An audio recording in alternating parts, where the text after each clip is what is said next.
दोस्तों नमस्कार। आज बात करेंगे प्रधान शिक्षक नियमावली के बारे में। जैसे कि हम सभी जानते हैं कि इसमें बहुत सारा जो टीचर हैं वो अपोभाव की स्थिति बना हुआ है कि इसमें कौन कौन लोग शामिल होंगे, कौन कौन नहीं होंगे। इन सभी मुद्दों पे हम संक्षिप्त में चर्चा करेंगे।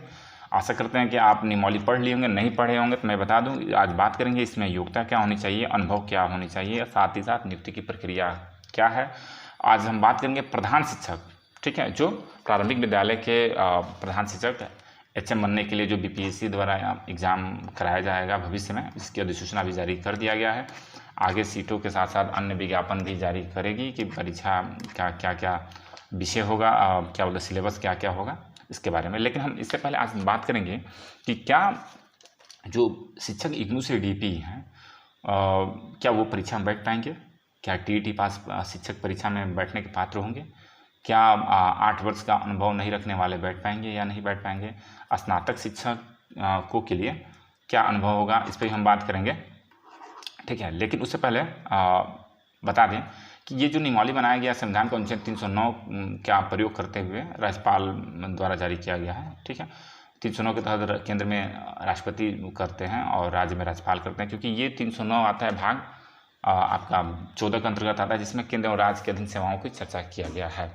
इससे पहले जो नियोजित शिक्षकों की नियमावली बनाया गया था उसमें इस अनुच्छेद का प्रयोग नहीं किया गया था। प्रस्तावना की आइए हम चर्चा कर लें। प्रस्तावना में क्या क्या दिया हुआ है, तो वही है प्रभावी प्रबंधन और शिक्षा की गुणवत्ता सुधार के लिए 6 से 14 आयु वर्ग के लिए भारतीय संविधान के अनुच्छेद 21 को, यानी कि जो मूल अधिकार के तहत शिक्षा को डाला गया उसको, और बच्चों को मुफ्त अनिवार्य शिक्षा, ठीक है, मुफ्त अनिवार्य शिक्षा अधिनियम 2009 और समग्र शिक्षा एवं राष्ट्रीय शिक्षा नीति 2020, इन तमाम चीज़ों को देखते हुए बिहार सरकार को लगा कि प्रारंभिक विद्यालयों में प्रधान शिक्षक के पद पर नियुक्ति का अवसर भी उपलब्ध हो सकेगा। तो इसके तहत और इस चीज़ों को पद पर नियुक्ति के लिए इस नियमावली को जारी कर दिया गया है। और इसके संक्षिप्त नाम की हम चर्चा कर लेते हैं और थोड़ा सा जल्दी हम चाहेंगे बात। संक्षिप्त नाम के आप देख सकते हैं, यहाँ पर मेरा कर्सर घूम रहा है। नियमावली के तहत बात करेंगे तो बिहार राज्यीकृत प्राथमिक विद्यालय प्रधान शिक्षक नियुक्ति हस्तांतरण अनुशासनिक कार्रवाई एवं सेवा शर्त नियमावली 2020। अब देखिएगा जो 2020 के जो नियमावली बना था यहाँ सिर्फ पदोन्नति पद जोड़ा गया था, ठीक है, यहाँ पदोन्नति पद नहीं जोड़ा गया है। इसके साथ साथ इसका विस्तार बिहार राज्य में होगा और यह अधिसूचना जारी होने से लागू हो जाएगा। परिभाषाओं की बात कर लें तो इसमें तमाम तरह की परिभाषाएँ इनके द्वारा दिया गया है, जैसे कि सरकार के बारे में प्रशासकीय विभाग, प्राथमिक विद्यालय, मध्य विद्यालय क्या है, प्रारंभिक विद्यालय क्या है, ठीक है। आगे चलते हैं। नगर निकाय संवर्ग नियुक्ति के प्राधिकार, अपीली प्राधिकार क्या हो गया, शिक्षक से अभिप्रेत क्या क्या चीज़ है। और एक चीज़ यहाँ ध्यान देने वाले साथियों बात है कि यहाँ दिया हुआ है प्रधान शिक्षक से अभिप्रेत है, मतलब इससे अभिप्राय क्या है। तो इस नियमावली के अधीन प्राथमिक विद्यालय में नियुक्त प्रधान शिक्षक, यानी कि जो बहाली होगा प्रधान शिक्षक का वो प्राथमिक विद्यालय के लिए होगा, ठीक है। इस चीज़ आप लोग ध्यान दीजिएगा, ठीक है। आगे इसके बारे में तमाम संस्थानों के बारे में साथ साथ प्रशिक्षण की बात किया गया है कि वो शिक्षक प्रशिक्षित होना चाहिए। और आयोग का इसके तहत आयोग से अभिप्राय है कि बिहार लोक सेवा आयोग संवर्ग का गठन क्या क्या होगा। हाँ, ये यहाँ पर आप ध्यान से दीजिएगा, यहाँ पे देखिएगा शिक्षक प्रधान शिक्षक की सभी पद सीधी नियुक्ति से भरे जाएंगे, ठीक है। आगे चलते हैं। यहाँ प्रधान शिक्षक की प्राथमिक विद्यालय के पद पर नियुक्ति हेतु अनिवार्य अर्हता निम्नवत होगी। क्या होगा, वो भारत के साथ साथ बिहार राज्य का निवासी हो, भारत का नागरिक और बिहार राज्य का निवासी हो, उसके साथ साथ मान्यता प्राप्त संस्थान से स्नातक कैटेगरी 50% अंकों के साथ उत्तीर्ण हो, और जो कोटि हैं जो आरक्षण के तहत आते हैं उनको 5% को छूट भी दिया जाएगा, ठीक है। इसके साथ मान्यता प्राप्त संस्थान से डीएलएड हो, बीटी हो, बीएड हो और बीएड और बीएससीएड हो और बीएलएड उत्तीर्ण होना चाहिए। सिर्फ यहाँ ध्यान दीजिएगा साथियों, थोड़ा सा उत्तीर्ण मांग रहा है, ठीक है। ये सिर्फ कह रहा है उत्तीर्ण, कब उत्तीर्ण है ये बात नहीं किया गया है। साथ साथ वर्ष 2012 या उसके बाद जो नियुक्त शिक्षक हैं वो शिक्षक पात्रता परीक्षा उत्तीर्ण होना चाहिए, ठीक है। अनुभव की बात कर लेते हैं। अनुभव में क्या दिया हुआ है, तो पंचायती राज संस्थान, नगर निकाय संस्थान के अंतर्गत पंचायत प्रारंभिक शिक्षक या नगर जो भी मूल कोटि के पद पर 8 वर्ष की लगातार सेवा होनी चाहिए, ठीक है। पंचायती राज संस्थान नगर निकाय संस्थान के अंतर्गत स्नातक शिक्षक को जिनकी सेवा संपुष्ट हो और उक्त अवधि की गणना योगदान तिथि अथवा प्रशिक्षण अर्हता प्राप्त करने की तिथि जो भी बाद की तिथि हो उसके आधार पर किया जाएगा। ठीक है, मतलब जो मूल कोटि के टीचर हैं वो 8 वर्ष लगातार सेवा होना चाहिए प्रशिक्षित होने के बाद। लेकिन समझने वाली बात थोड़ा सा हम आप लोगों को सोच रहे हैं बता ही दें, ये चीज़ लिखा हुआ साथियों, ये इसके अधिसूचना जो अंग्रेजी में है यहाँ ये चीज़ निकाल दिया गया है, वहाँ पे इसका मेंशन नहीं किया गया है। ठीक है, तो उक्त अवधि की गणना जो भी प्रशिक्षण तिथि के बाद हो वहाँ से मूल कोटि के लिए 8 वर्ष लिया जाएगा। तो अंग्रेजी वाले में ये नहीं है। ठीक है, इससे साबित होता है कि और दोनों में विवाद हुआ तो संभवतः अंग्रेजी वाला नियमावली को अधिसूचना को मान्य होगा और ये वाला मान्य नहीं होगा। अब रहा बात डीपी की, जहाँ तक बात कर लें हम, अब प्रधान शिक्षक के लिए कह रहा है कि डीपी वाले लोग होंगे या नहीं। तो साथियों देखिए, अभी यहाँ स्पष्ट डीपी की चर्चा नहीं किया बिहार सरकार ने, नियमावली में डीएलएड का बात किया हुआ। ठीक है, और डीपी के बारे में हम सभी जानते हैं कि डीपी की जो हुआ इग्नू द्वारा,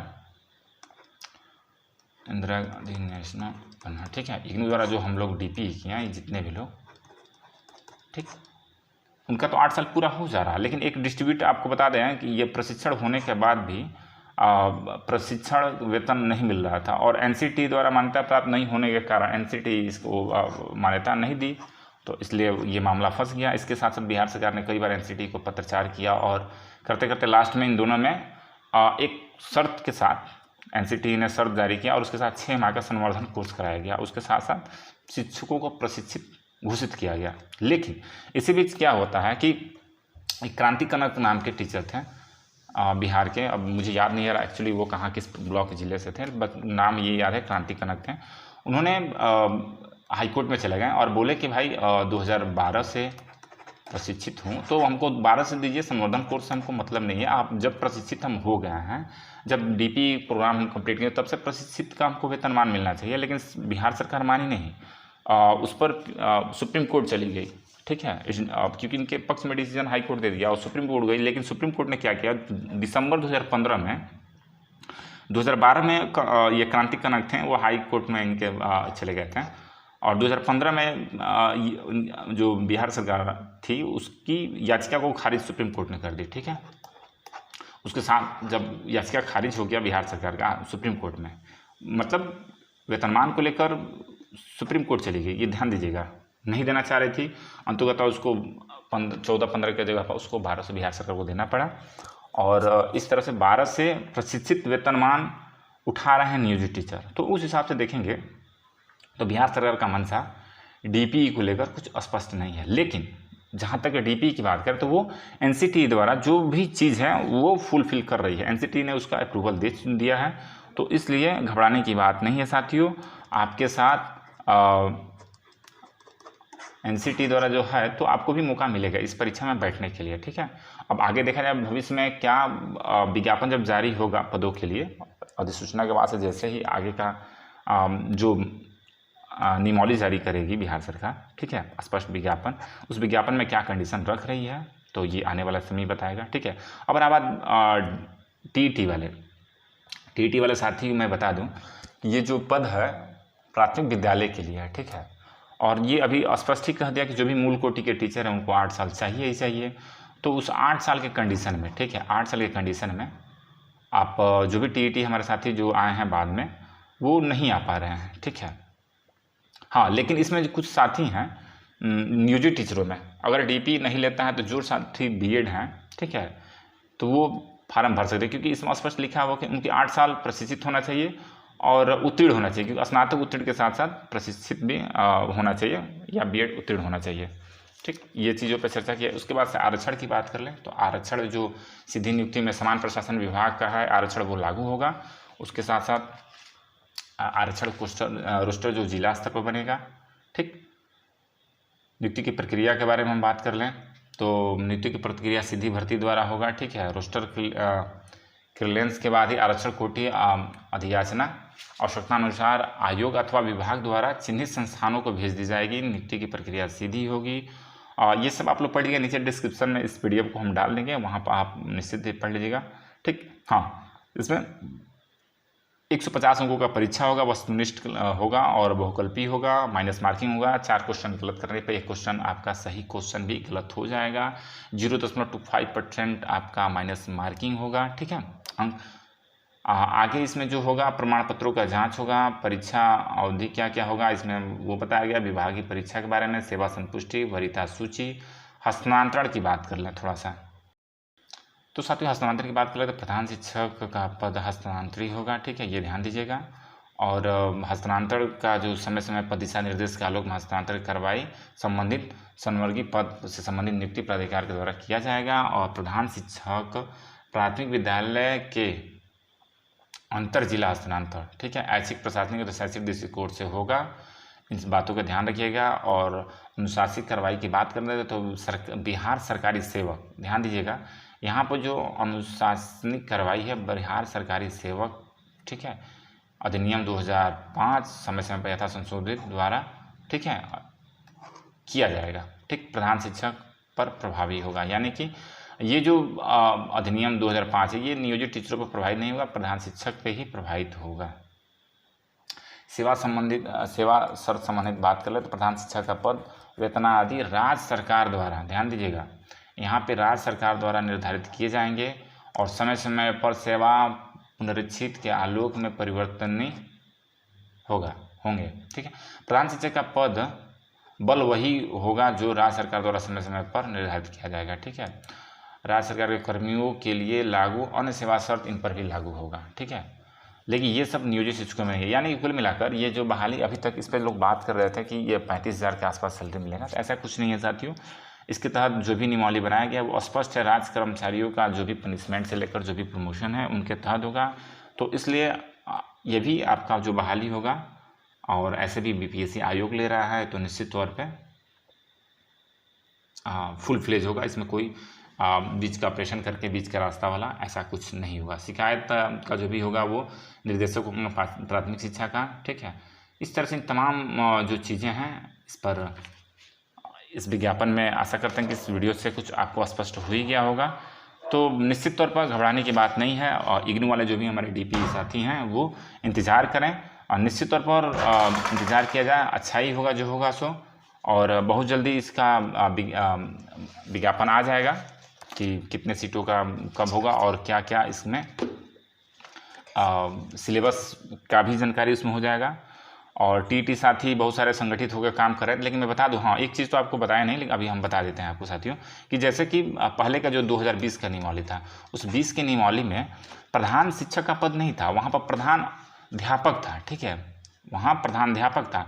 जबकि 2021 में प्रधान शिक्षक है और ये 1 से 5 के लिए ही प्रधान अध्यापक बनेंगे, जबकि ये सिर्फ 8वीं, ठीक है, 8वीं के लिए है, ठीक है। ये सीट प्रमोशन से भरा जाएगा, आज भी है और ये इसके बारे में कोई चर्चा नहीं था उस नियमावली में। 1 से 5 के लिए प्रधान शिक्षक के लिए कोई चर्चा नहीं है, ठीक।